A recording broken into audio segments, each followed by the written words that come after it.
pang ano na ito nila, pang tawag dito, pang pangalawa nila ngayon. Dahil kanina marami busy sa tindahan kaya ano lang, di ba?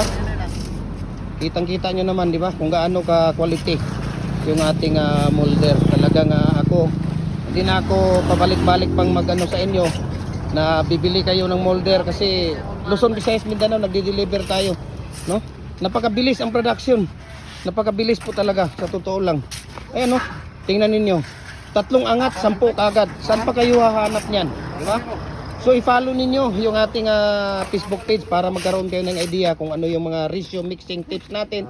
Lahat ng mga molder nagsiship tayo Luzon, Visayas, Mindanao, no? Nationwide nagsiship tayo. Kaya ano pang hinihintay ninyo? I-follow ninyo yung ating Facebook page, Jim Hardware, Kukulamber Concrete Products, Malulang Branch, Jim Hardware, Kukulamber Concrete Products, Karituan Branch, Tripoli and Kukulamber, ang ating personal Facebook account, Felix Tan Pagikan Jr., ating Instagram, Felix_Pagikan 2000, at saka yung ating YouTube, Jim Hardware, Kukulamber Concrete Products, at saka ating TikTok at Jim Hardware Cagayan de Oro or Felix Tan Pagikan Jr. para updated po kayo sa mga presyo at shipping details. I-message nyo ako para share ko sa inyo ang price list saka shipping details. Mabuhay and God bless po sa ating lahat, no?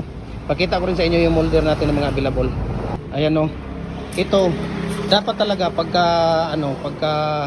tawag dito, pagka concrete products ang business natin, dapat kumpleto tayo sa mga molders design at saka mga concrete design natin, no? Lalong tumatagal, lalong tumitigas, kaya wala po tayong talo sa lahat ng ating concrete products. Ito, we can ship nationwide, Luzon, Visayas, Mindanao, through GNT Home or GNT Express. Pagka sa Luzon, nasa mga ano lang siya, mga 3 to 4 days. Pagka sa Visayas, nasa mga 2 to 3 days. Pagka sa Mindanao, nasa 1 to 2 days lang po siya, no? Ayan, yung mga molder natin. Available po lahat yan.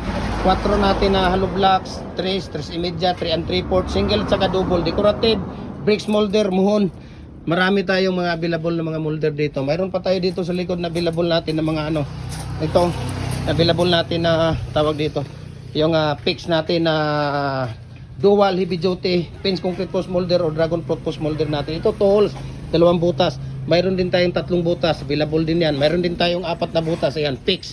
Yan ang fix, no? Yan ang fix. Ito naman ang detachable. Ito ang kagandahan ng detachable. Maliit lang siya. Yan, kung makikita ninyo, napakaliit lang at handable siya.